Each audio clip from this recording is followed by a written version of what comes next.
अभी खादी मॉल में आए थे, मगर यहाँ पर अभी देसी चीज़ और बिहार में बनी हुई चीज़ें यहाँ पर सेल में लगी हुई है। वो तमाम चीज़ों को लेकर अभी यहाँ पर जानने समझने आए थे। उसी के बीच अभी मैथिली ठाकुर मिली हैं, परिचय के मोहताज नहीं है। क्या कुछ कहिएगा मैथिली जी, यहाँ पर जिस प्रकार से आप घूम रही हैं, देख रही हैं? जितनी बार मैं आती हुई बहुत रिसेंटली आई थी मैं खादी मॉल, लेकिन अभी फिर से आई, बहुत कम समय के बाद आई हूँ और सब कुछ ऐसा लग रहा है नया हो गया, बहुत सारे नए नए प्रोडक्ट्स हो गए।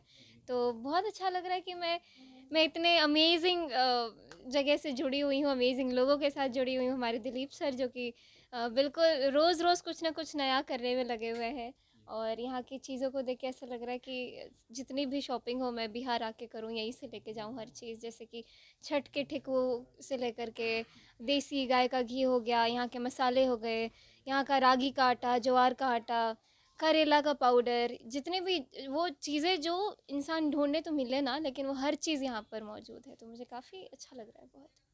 तो ये बात कर रहे थे मैथिली ठाकुर जी से, और ये हमको मखाना लगता है जी। कि ये खजूर ठेकुआ अभी देखे, मखाना ये इस छठ में तो नहीं मिला, जी। लेकिन अभी यहाँ देखे तो ठेकुआ ये का अभी महसूस हम हो रहा है। पहली बार देखे हैं ठेकुआ। हाँ, जी, ठेकुआ। नहीं देखिए ऐसा जी है ना जी जी कि छठ के अवसर पर हम लोगों ने 2-3 स्पेशल इनिशिएटिव्स लिए थे इस बार, जी जी है ना। एक सिर्फ मैथिली का गीत बाकी रह गया था, अगले साल वो भी करेंगे कि मैथिली जो है यहाँ पर छठ व्रतियों के साथ गीत भी गाएंगी, है कि नहीं। तो जैसे यहाँ पर जो लोग सूप बनाने वाले थे वो यहीं पर लाइव सूप बना रहे थे, यानी कि छठ व्रती यदि चाहते कि अपना सूप हम खुद बनवा लें जी तो उसकी सुविधा हमने उपलब्ध कराई। जी ठीक है।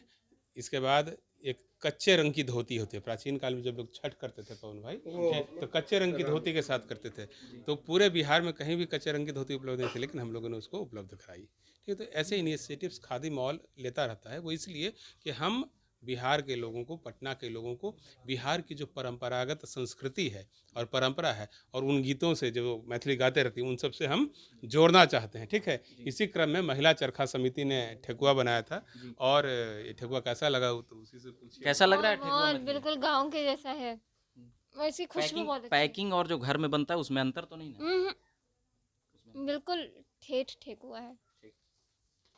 तो देख रहे होंगे यहाँ पर ये ऑयल है, दिलीप जी, ये यहीं पर बनता है? सब बिहार का, मेड इन बिहार है। मेड इन बिहार है। हम ये जो खा है जी ऑयल है, जी ये कच्ची घानी ऑयल है। कच्ची घानी ऑयल समझते हैं? जी जी पुराने समय में जो बैल का कोल्हू चलता था, जी जी वही बैल का कोल्हू चलता है तब ये तेल तैयार होता है। जी ठीक है। कोई केमिकल इसमें मिक्स नहीं है, सरसों के अलावा कुछ नहीं मिलेगा। और सबसे बड़ी बात है कि ये कोल्ड कंप्रेस्ड है। कोल्ड कंप्रेस्ड कोई चीज़ और हॉट कंप्रेस्ड में क्या फ़र्क है, पहले इसको समझिए। जी बताइए। यदि आप मसाला सिलौट पर पीसते हैं तो हम्म। वो कोल्ड कंप्रेस्ड हुआ, जी बिना उसको गर्म किए हुए आपने मसाला तैयार किया। जी तो उसका जो न्यूट्रिशनल वैल्यू है और स्वाद है ना वो असली का रहेगा। जी जब उसको मशीन में डाल दीजिएगा हम्म, हर्र से चलेगा, लेकिन जैसे वो गर्म हो जाता है उस स्वाद प्रोसेस मर में जाता है। तो उसका स्वाद भी समाप्त हो जाता है और उसका न्यूट्रिशनल वैल्यू भी समाप्त हो जाता है।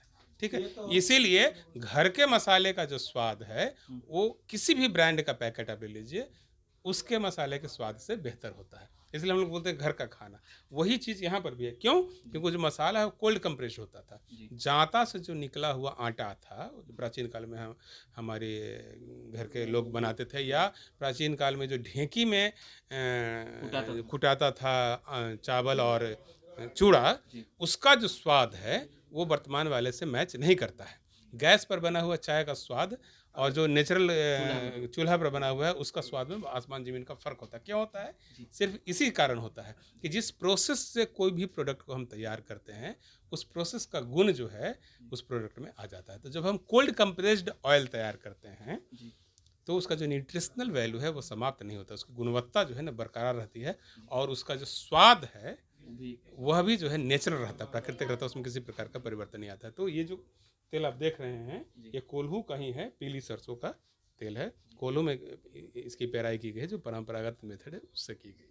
क्या देखिए कहिएगा, बिहार में इतना चीज़ अब तो हो देखिए गया आपका? यही जैसे अभी जानकारी मिल रही है हमको, जी जी ये बिल्कुल भी जानकारी नहीं थी कि ये भी चीज़ यहाँ उपलब्ध है। जी क्योंकि इस तेल को लेने के लिए इस पटना में सब जगह कि कौन ओरिजिनल देगा कौन नहीं देगा, जी खोजते रह गए, लेकिन अभी जानकारी जब मिल रही है कि यही चीज़ हम्म, यहाँ पे उपलब्ध है, जी तो हमको लगता है कि खुशी हो कितनी रहा चीज़ों की बात की जाए, है। आकर हमको अब जो तो लग रहा है। टिकरी ठेकुआ भी मिले लगलो था आपको। हाँ, वो कहा वो तो मिलेगा, लेकिन ये कुल मिलाकर हमको लग रहा है कि जैसे इस तेल की बात हुई, इसी को खोजने के लिए ये जानकारी पहली बार बहुत लोगों को पता चलेगा कि घूमे नहीं थे हम आज, घूमे नहीं थे। दिलीप भाई के सोचने से आज घूम रहे हैं। चलिए हम लगातार यहाँ से खादी मॉल से कवरेज करने का प्रयास कर रहे हैं। मेरा नाम रविकांत हुआ, पवन जी हैं कार्टूनिस्ट, सब जानते हैं, और देखते रहिए झकास भारत। और कैमरे के पीछे अभिषेक जी हैं, उनको भी धन्यवाद कहूँगा। बाकी धन्यवाद।